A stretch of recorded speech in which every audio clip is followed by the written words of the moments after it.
past several years, we've had something called Kingdom Kids for our kids.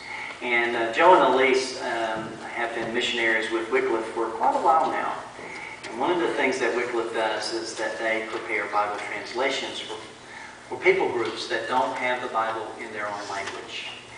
And so our kids have actually been part of that whole process, and they're going to come and share. Before we send those kids out to Kingdom Kids, they're going to come share a little bit this morning.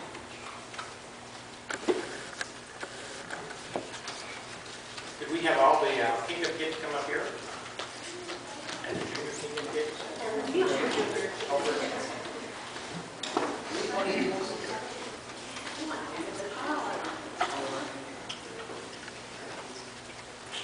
See, we're the lucky ones. We get to stand up here. Oh, Madeline, do you want to come with us too? She's putting on her shoes. Okay. Hey, there's nothing wrong with taking your shoes off. I'm all over that. We're doing it.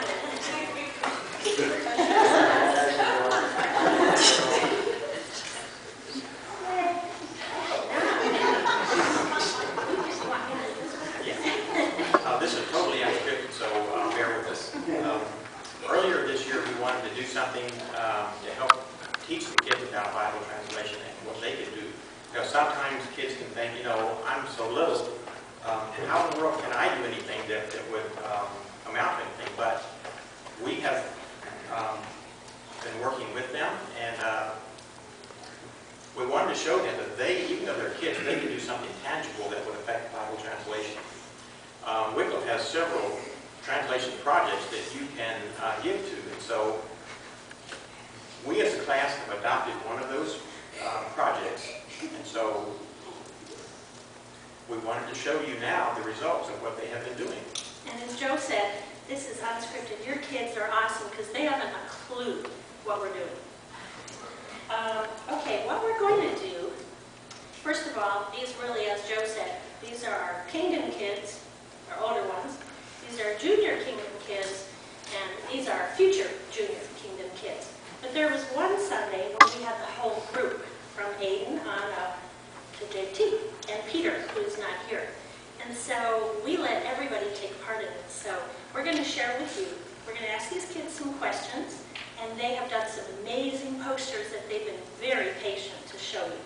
So first question is, and it really goes to Peter, but since Peter is not here, JT, will you hold Peter since you're our helper? First question is, what was the money for? And the answer is, guys, girls? Translation. And Jack, the question is for you. What language did we choose?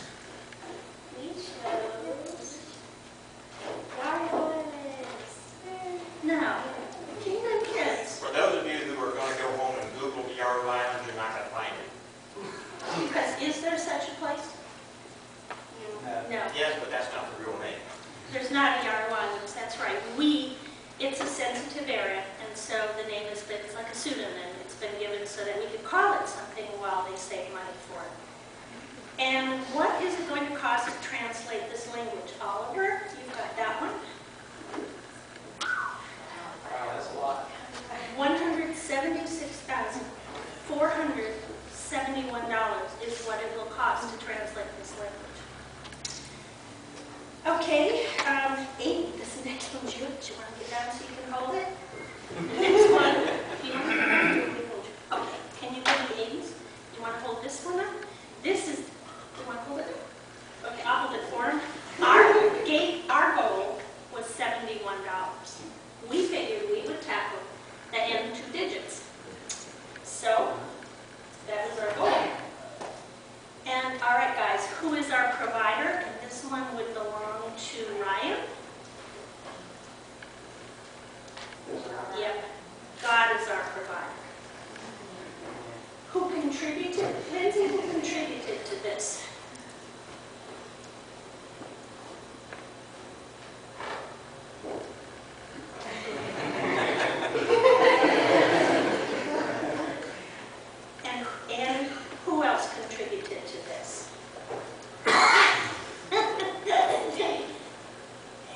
many? You want to hold yours up?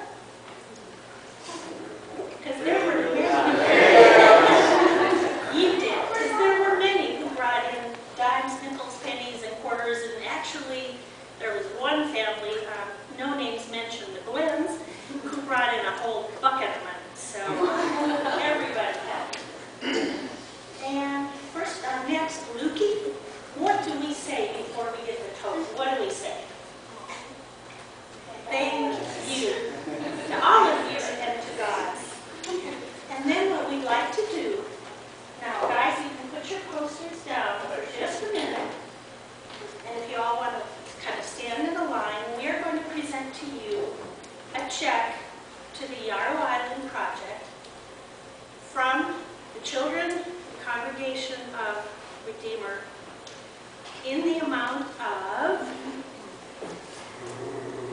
drum roll, $110.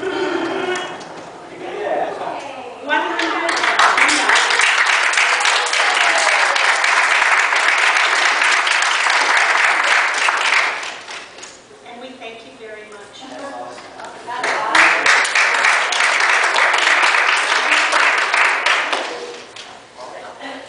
And now you guys can go to Kingdom Kids. Thank you. Hey guys, seriously, give these guys a round of applause.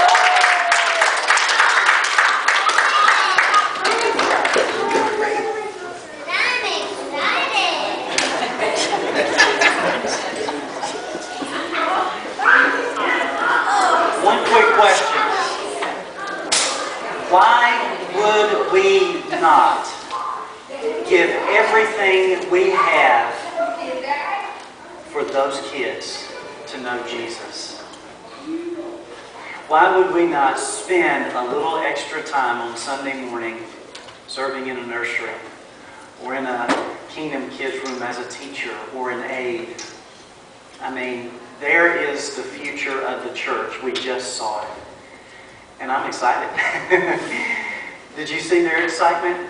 And our prayer is that they won't lose that excitement, that God would, and because life has a tendency of drowning it out. So that's what we need to be praying for. If you have your Bibles, turn to Galatians chapter 1. Turn to Galatians chapter